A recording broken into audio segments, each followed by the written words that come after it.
Heading into week 4 of the NFL season, only 5 teams in the league remain undefeated. None of them are in the division we're talking about today. Here with me to break down games from the NFC North, CBS Chicago's Marshall Harris. How's it going, Marshall? Well, it's going as well as it can after witnessing the type of football the people here in Chicago have witnessed, specifically last week. When you end up with 47 yards, 1.1 yards per play in a game, things can always go up. I mean, there's really nowhere else to go. Well, and we're going to talk about the Bears' upcoming matchup this week against the Detroit Lions. But first, I want to get to the Cleveland Browns coming off an impressive performance against the Bears last week. As you mentioned, they were really leaning on running back Kareem Hunt in that one. Now the Browns are traveling to meet the Vikings. Kind of feels like a must-win week for Minnesota, if you ask me. But who do you think is going to improve their record? I think we're looking at a situation where the Browns they're good, but I don't know how good they are because I just saw them play a Bears team that looked like it had no clue what was going on the football field on the offensive end. Now, the defense isn't far from terrible for the Bears, but when the defense is on the field basically twice as much as the offense, you're going to be in problems. Just remember this. They started the fourth quarter of that game. It was a one-score game. And then, of course, the Browns ran away with it. Maybe the Vikings can learn something from watching that Bears tape, what not to do on offense. Remember, coming in the game, Cleveland only had 3 sacks total in 2 games. They were able to triple that amount in one contest against the Bears. I'm interested to see if Kirk Cousins can really say we've made a move into doing more positive things. I think this is going to be a tightly contested game. It's a real proving ground for the Browns to go on the road to try to beat Minnesota. But I really believe that the Vikings are going to win this game somehow, some way, in a tight one. I've got it at 21-17. And up next, a game that a lot of odds makers don't think is going to be a tight one. The Packers favored by more than a touchdown right now against the Pittsburgh Steelers. And we're really witnessing an underperforming offense out of Steel City so far this season. So what's your prediction for this matchup? Here in Chicago, we know a little thing or two about 39-year-old future Hall of Famers trying to hold on to that last glory. That's what's going on right now under center for the Pittsburgh Steelers.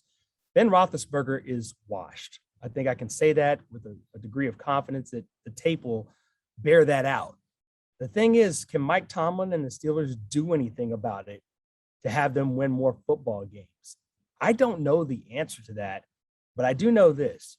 Aaron Rodgers, after that week 1 debacle, is as efficient as ever. He's in a groove, and I think he's going to be in a position where he maybe throws the ball 25 times at the most, throws for 3 or 4 touchdowns, and they cruise in this game. I'm going to say 31-10, giving Pittsburgh the benefit of the doubt that somehow, some way they get into the end zone. But this one has all the potential to get ugly because, like I said, Ben Roethlisberger doesn't look like he should be still playing in the NFL. Nothing nice to say about Big Ben this week. Finally, the Bears hosting the Detroit Lions in a fun division rivalry matchup. How is this one going to play out Sunday? You know what? I don't know how it's going to play out in a very specific sense because I don't know who the Bears will start at quarterback.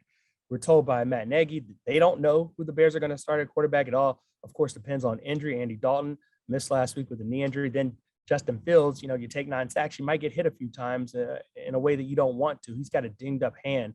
So we'll see how that shakes out. Nick Foles, Super Bowl MVP, Nick Foles could be the starter for the Bears after being their 3rd string quarterback to start the season. We'll just have to see how the injuries play out. I do know this.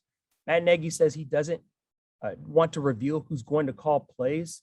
It probably should not be him. Expect Bill Lazor, the offensive coordinator, to take over the play calling. If he doesn't, Matt Nagy could very well be coaching for his job. Not that he'll get fired next week, but for all intents and purposes, this could be his last go-round with the Bears if they lose to a winless Detroit Lions team.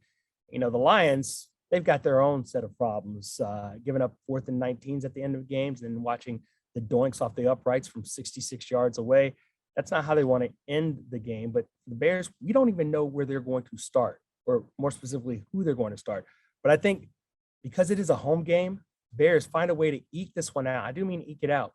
13-10 is my prediction. All right, Marshall, thank you so much for all the insight on this week's pick. Always so fun hanging out with you. Katie, thanks for having me anytime. I'm Katie Johnston for CBS Local Sports.